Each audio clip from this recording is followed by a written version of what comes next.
hormati Pak Ketua Pengurus Masjid Ibnu Salim Natuna, yang kami hormati Bapak-bapak, para ulama, para tuan guru, para tokoh-tokoh masyarakat, yang kami hormati ibu-ibu, para jamaah Masjid Ibnu Salim, hadir juga yang saya hormati Bapak Kepala Bagian Tata Usaha, Kepala Batu,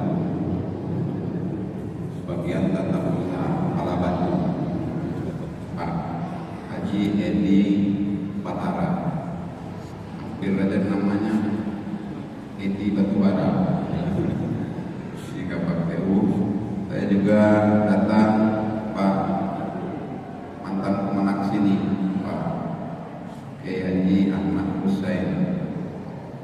Kemudian ada juga Bapak Kiai Haji Subadi.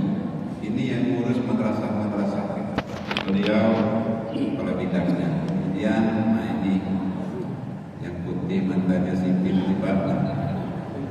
Jangan salah sangka dia juga kabin haji Pak. Yang baru-baru ini diprotes orang ramai di DPR. Kerjanya teman Pak Anu lah, Pak. Iya. Yang saya hormati Pak Kakang Kemenang Natuna, hampir Kiai Budi Dermawan, Pak Kemenang. Kemudian hadir juga teman-teman dari Kemenang Natuna, para kasih, Kasubag, ada penjuru agama. Malam ini juga ada para kepala kalpa dan para kepala madrasah serta seluruh pegawai Kementerian Agama Kabupaten Natuna.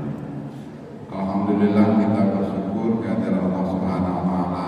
Malam ini kita hadir di tempat yang mulia ini dengan orang-orang yang mulia insyaallah, dan dengan maksud tujuan yang mulia, yaitu melaksanakan ibadah sholat maghrib berjamaah. Nanti kita sambung dengan sholat isya, dan sekaligus kesempatan ini kita gunakan untuk bersilaturahmi. Saya sangat berkepentingan bersilaturahmi dengan bapak-bapak, ibu-ibu ini, karena saya baru ditugaskan di Kepulauan Riau ini, dipindahkan Pak Salim. Saya ini dipindahkan, bukan minta pindah. Tahu-tahu saya masih di pesawat, ditelepon oleh orang Jakarta, Pak, Bapak bawa jas tak? Saya bilang, nanti malam mau dilantik. Tidak tahu saya mau dilantik kemana.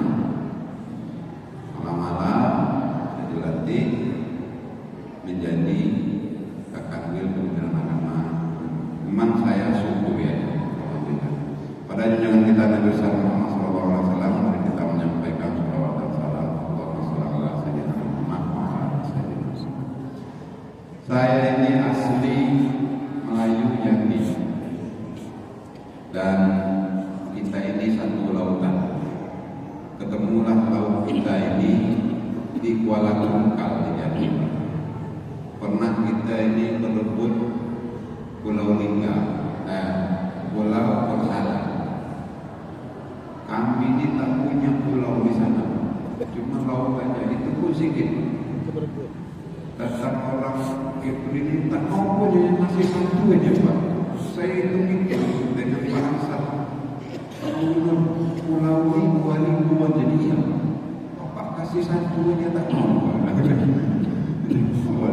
Jadi Pak, kita ini tetangga, makanya dari segi bahasa, kebiasaan, tradisi, tak begitu banyak saya menyesuaikan, terutama dengan kawan-kawan di internal Kementerian Agama. Karena dulu kami ini satu wilayah kerja. Kalau kami itu diklat, kami ketemu di Padang, ketemu terus. Kemudian kalau urusan haji, Jambi itu embarkasinya di Batam. Jadi saya setiap tahun itu ke Batam. Yang paling aktif itu 3 tahun terakhir, karena saya 3 tahun terakhir itu bertugas menjadi Kanwil Jambi. Nanti itu saya mohon izin kepada terutama para tokoh-tokoh masyarakat, para ulama, para orang-orang tua di Natuna ini, mohon izin saya ini bertugas di Kepulauan Riau. Mungkin 1-2 kali nanti saya ke Natuna, saya lupa kasih tahu dengan Pak Anggota DPR, Ketua Lembaga Adat. Nah, saya mohon, tapi tadi saya sudah bertemu dengan Pak Ketua Lembaga Adat di kantor. Kata orang Melayu ini, datang nampak muka, pergi nampak hukum. Tak boleh kita datang ke suatu wilayah itu tanpa kita minta izin kepada tuan rumahnya. Ya mau tidak mau terimalah saya ini Pak, karena bukan saya yang minta. Kita ini lemah. Saya ini kalah dengan surat selembar. Cuman selembar surat oleh Menteri Agama. Nih sekarang pindah ke bini-bini saya pindah. Tak tanggung-tanggung ke bini-bini saya pindah. Tapi saya senang. Sorenya saya dikasih tahu Pak Bos itu pindah ke Kepri. Alhamdulillah, Allah Subhanahu, mudah-mudahan panjangkan umur saya. Saya tahu wilayah, nama-namanya. Di Kepri ini kan kabupaten ini terkenal semua Pak DPR. Apalagi namanya. Se-Indonesia orang kenal karena perbatasan negara dan sering masuk media dengan berbagai kelebihan-kelebihan. Lingga itu pulau kerajaan, Tanjung Pinang pulaunya para ulama. Apalagi Bintan itu wilayah wisata yang terkenal. Anambas terkenal dengan kekayaan alam dan laut, terkenal semua. Alhamdulillah. Saya tinggal di Tanjung Pinang sengaja. Istri saya bawa. Ibu ikut saya pindah ke Kepulauan Riau. Enak di situ. Ibu mau tengok laut. Di Jambi itu kita daratan semua Pak. 14 jam dari timur sampai ke barat itu daratan semua. Saya ini orang daerah barat, orang daerah paling Jambi Sodir, paling jauh di Jambi. Saya ke kota Jambi itu juga merantau 9 jam dari kota Jambi itu naik mobil itu sampai ke kampung saya. Dan alhamdulillah saya foto-foto waktu ini saya kirim ke kampung saya. Luar biasa. Kapan saya ke sana? Pada mau ke sini semua kan? Kalau salah ke sini saya simak semua kan? Saya bukan kalian aja kawan saya, orang Kepri udah jadi kawan saya kan? Ketawa. Jadi bapak-bapak, kami ini di depan ini diberikan tanggung jawab oleh pemerintah melayani kebutuhan masyarakat di bidang agama. Itulah tugas pokok dan fungsi. Dan saya bilang dengan Pak Budi, kalau nak ngajak saya ke Natuna harus masuk ke masjidnya, ketemu dengan jamaah, walaupun tidak semuanya. Karena perkenalan yang paling baik itu di masjid.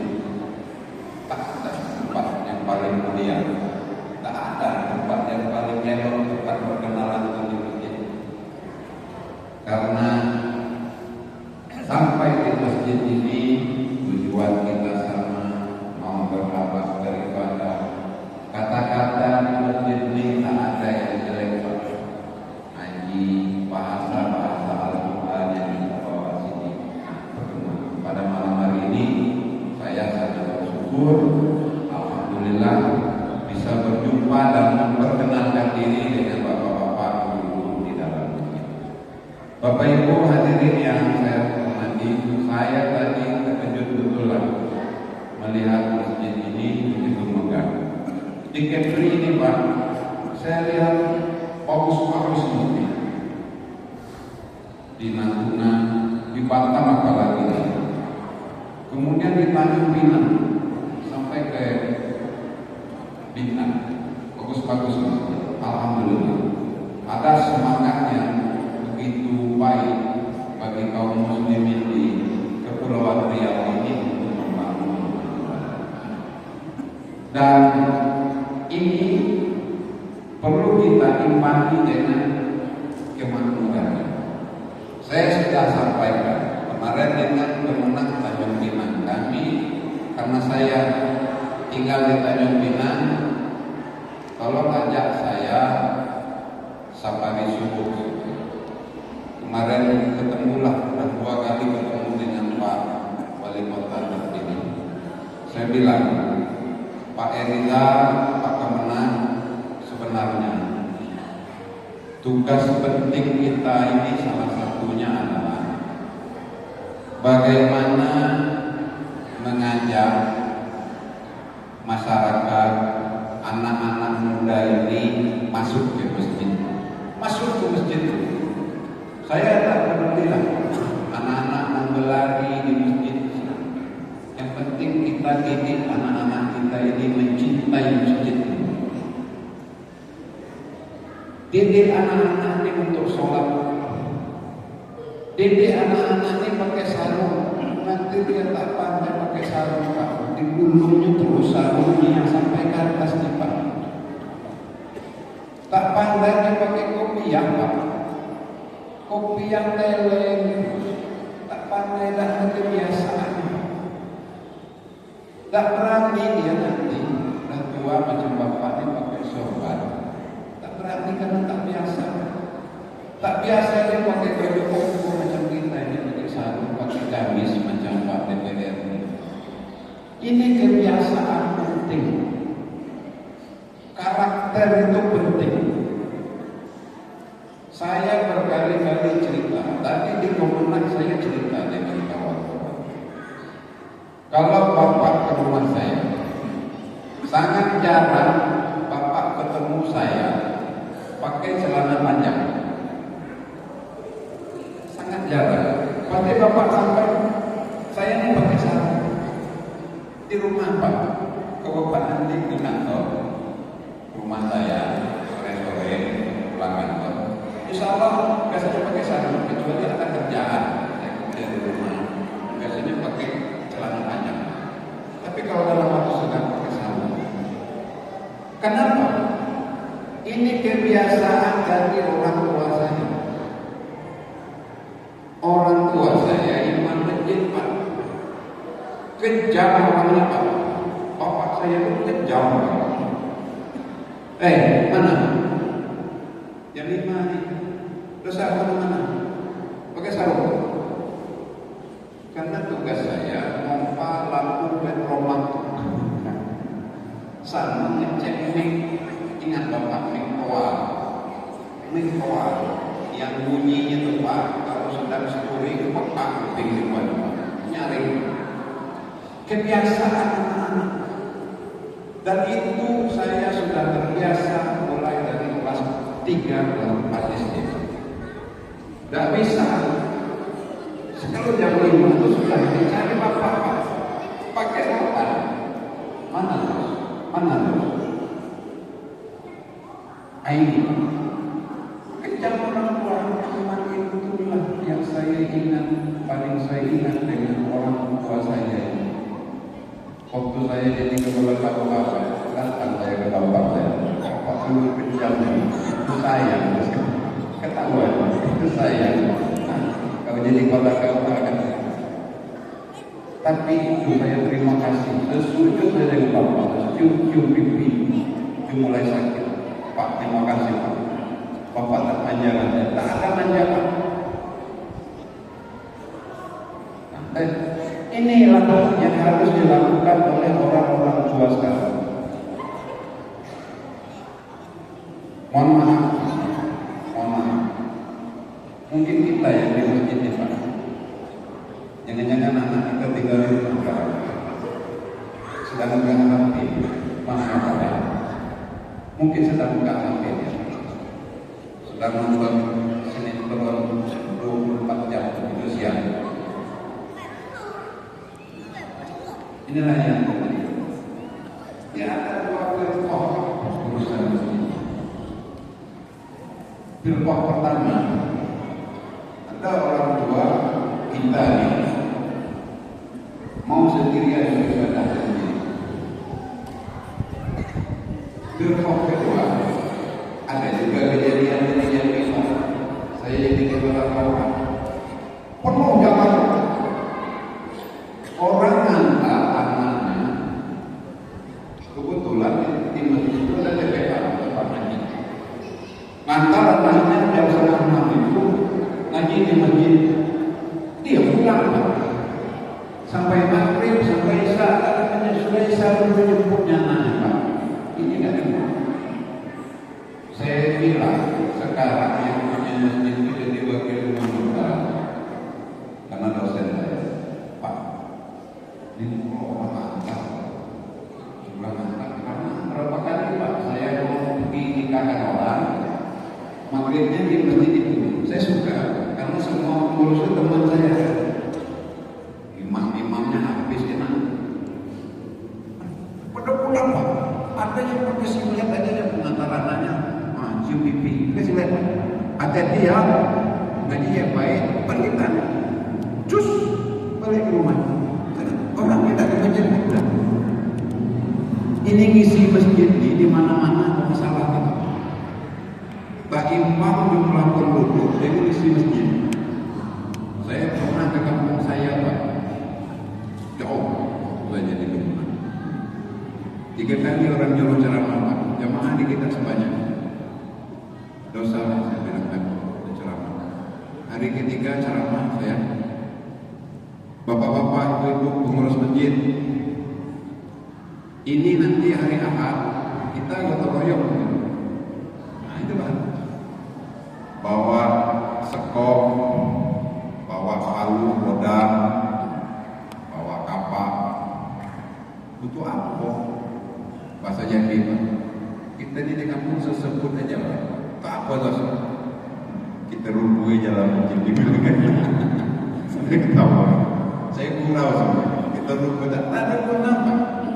Ini masjid kalian nih. Saya udah berapa kali numpang. Ini sound system saya yang beli sebenarnya. Kalian tak puisi belakang. Kalian ngapa milih saya? Oke ya sebenarnya. Ini saya menyampaikan kewajiban saya sebagai kakak teman sebagai kampung sendiri. Nah, untuk itu yang perlu kita lakukan Pak Budi Darmawan. Ini yang datang nih, jangan-jangan tidak ada anak madrasah Pak. Kata Pak Budi. Ada anak jadi tunjuk tangan. Ada. Ada anak MTS. Ada. Saya minta Pak Budi jangan banyak cakap ke kita nih Pak. Banyak cakap. Mulai besok keluarkan surat, tekan kepala madrasah itu, suruh ke masjid anak madrasah. Apa? Bukan main lagi tadi ngajar hadis di Al-Quran hadis, budi pekerti, akidah akhlak. Tak ada gunanya pada ke masjid. Ini kita evaluasi Pak Pernah, Pak Kabid madrasah. Kita evaluasi Pak. Jangan kita ini datang ke masjid nyeramah-nyeramahi orang pengurus masjid yang tiap hari dia bukan bikin masjid, dia ngurus semen, dia gotong royong, lalu kita ceramahi pula. Anak kita sendiri yang di madrasah, guru-guru madrasah. Tak tolong Pak Budi ya. Ini kita rel-rel aja Pak. Jangan cakap pagi tak sampai petang kita nih kan. Saya sedikit saja cakap. Nah, tak tolong. Nanti kalau ada sesuatu minta tolong dengan Pak DPR. Tak tolong nanti dengan Pak Bupati sini. Ini program kami Pak. Sengaja Pak. Malam ini Pak Budi kita masuk masjid. Kita tengok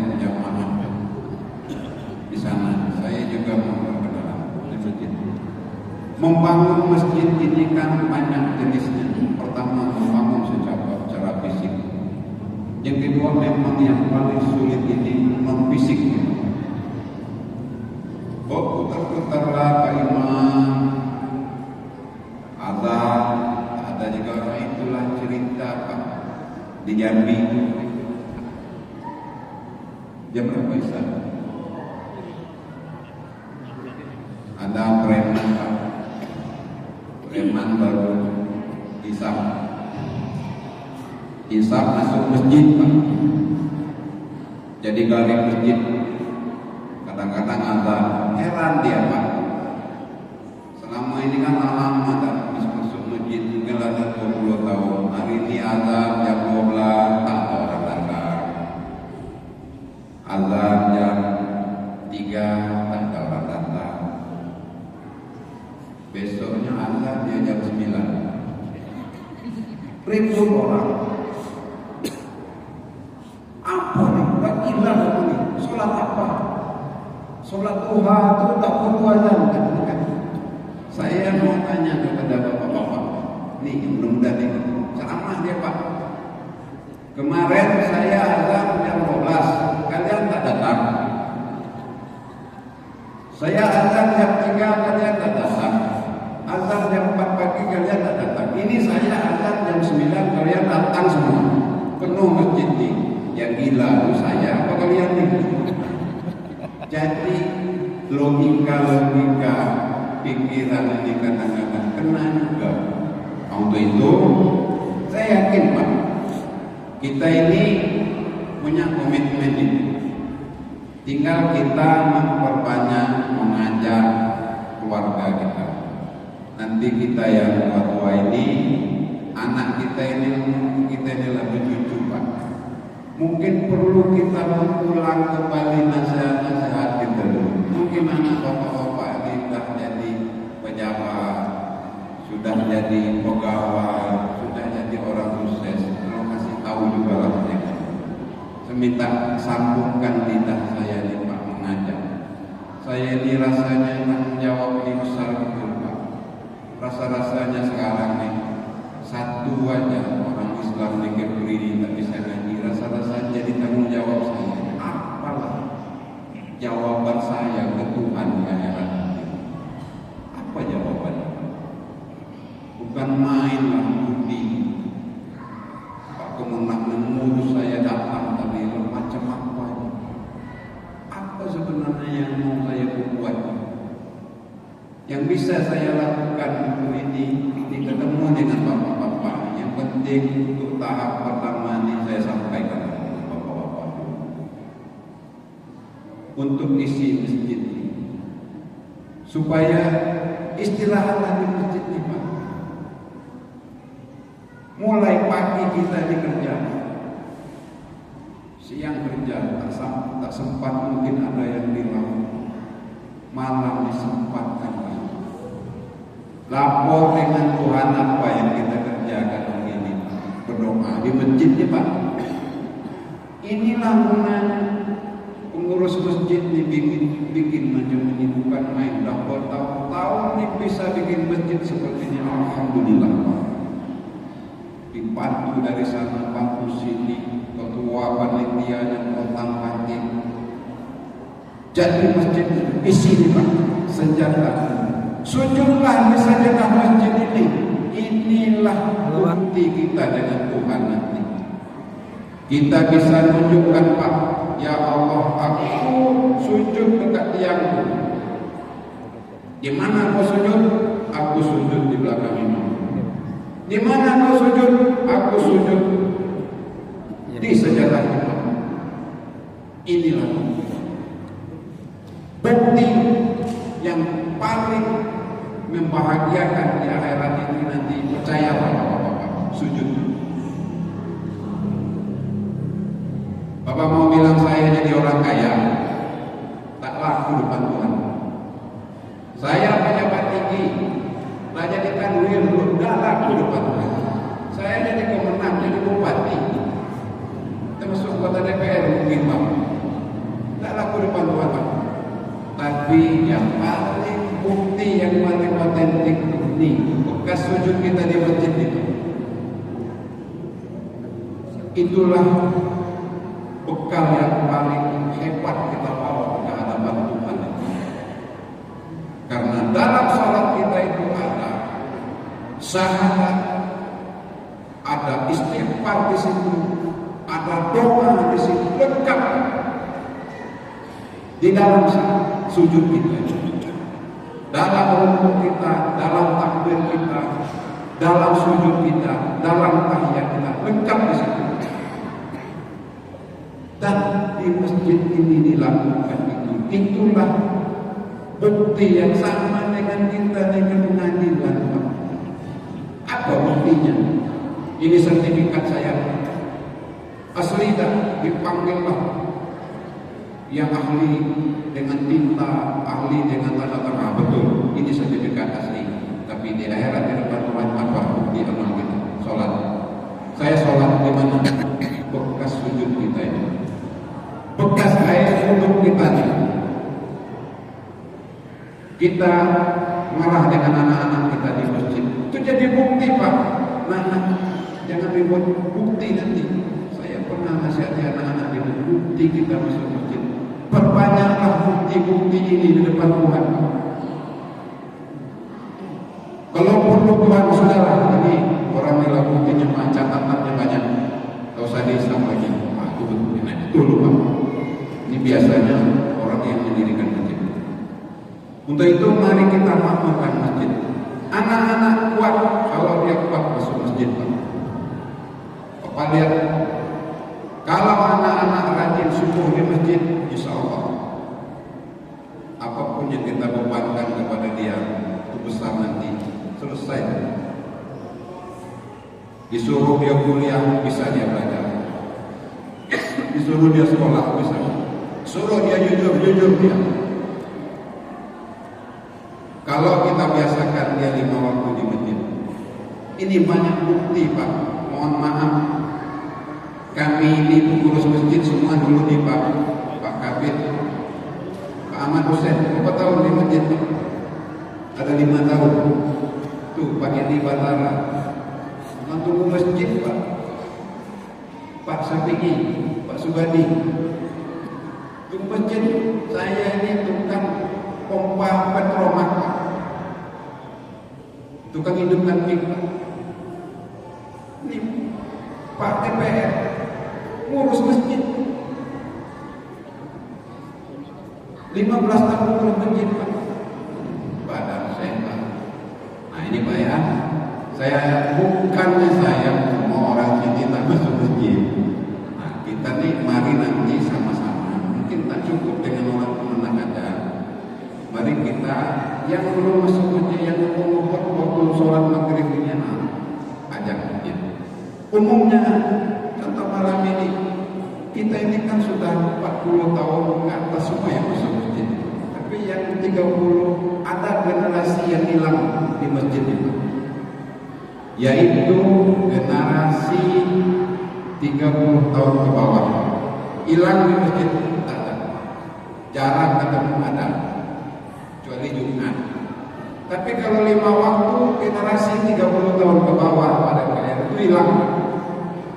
Termasuk subuh, termasuk isya, zuhur, asar, apalagi itu hilang generasi, Pak. Yang ada itu 50-40 tahun ke atas rombongan kita. Ini yang ada di masjid, Pak, 5 waktu. Yang 30 tahun ke bawah, 35 tahun itu hadirnya cuma sekali seminggu aja. Untuk itu ini perlu kita sampaikan kepada masyarakat, Pak Kemenang, sampaikan, mari kita ajak masyarakat, anak-anak madrasah, guru-guru madrasah, kepala KUA, para penyuluh agama, kemudian para guru, tolong tekankan masuk masjid, Pak Kemenang. Sampaikan kita ini harus memberikan contoh yang baik. Ini kan termasuk dalam konteks memakmurkan masjid. Man bana lillahi masjidan fanallahu lahu rizqahu fil jannah. Barang siapa yang memakmurkan masjid, maka akan dibangun oleh Allah seperti itu di surga. Saya di surga nanti sebesar ini jadi orang patutlah. Biarlah di pinggir-pinggirnya lah Pak, di pinggir surga itu sebesar di rumah saya Pak. Kalau bisa rumah saya itu nanti dibangunkan oleh Allah tepi-tepi pantai lah. Man bana lillahi masjidan fanallahu lahu rizqahu fil jannah. Itu aja. Tambah banyak anaknya yang masuk surga, tambah banyak rumahnya di surga nanti. Bapaknya tinggal hari ini mau kemana? Mau ke surga yang mana? Anaknya punya rumah-rumah di surga karena anaknya di surga. Akrimu auladakum wa asimu adabahum. Kata Sayyidina Ali, muliakan anak-anaknya Pak. Bagaimana cara memuliakan anak-anak? Didik dia masuk masjid. Akrimu adabahum. Muliakan. Ini penting bagi kita untuk bersemangat. Nah, insya Allah Pak Kemenang lanjutkan program ini. Tak sulit nih Pak. Ini program yang tak pakai duit, cukup Pak Kemenang willing aja, dorong. Ini kita ini mau bikin kegiatan pakai duit semua. Habis negara ini, habis duit kita, manfaatnya tak ada. Itu Pak Kemenang aktif untuk melakukan safari yang wajar. Sebenarnya kita ini Pak safari tak safari sedikit. Saya tak mau ini terlalu dia Pak momen seperti ini. Tak, saya mau jadi masjid juga semayang mungkin bisa Pak. Sama dengan Jumat, safari Jumat. Gimana kalau tak safari kita tak Jumat? Teman mungkin pada waktu Jumat itu Pak Kemenang ambil waktu dikit menyampaikan permohonan kita dari pemerintahnya Pak. Saya kira gitu Pak, saya ini ceramah tak pandai saya. Cuman mungkin inilah saya terima kasih kepada masyarakat Natuna yang alhamdulillah saya senang di sini Pak. Insyaallah saya nanti akan sering di sini mohon izin. Karena saya ngomong dulu lah kan. Kalau nanti saya tak sampaikan kalau saya ada di sini, dan kita berdoa semoga masyarakat kita ini damai, masyarakat kita ini rukun, tergerak hatinya untuk beramai-ramai ke masjid, kemudian mendidik anaknya dengan pendidikan agama, baik itu di madrasah maupun di tempat pendidikan yang lain. Mudah-mudahan dengan demikian kita akan menjadi Natuna ini akan menjadi baldatun thayyibatun warahmatullahi. Setiap ada masjid yang ada orang yang datang ke masjid itu. Setiap ada musola yang datang, ada orang yang datang ke musola, dan insyaallah Natuna ini akan menjadi negeri yang aman. Insyaallah. Demikian yang perlu saya sampaikan. Kami mohon maaf. Allahumma biqillah.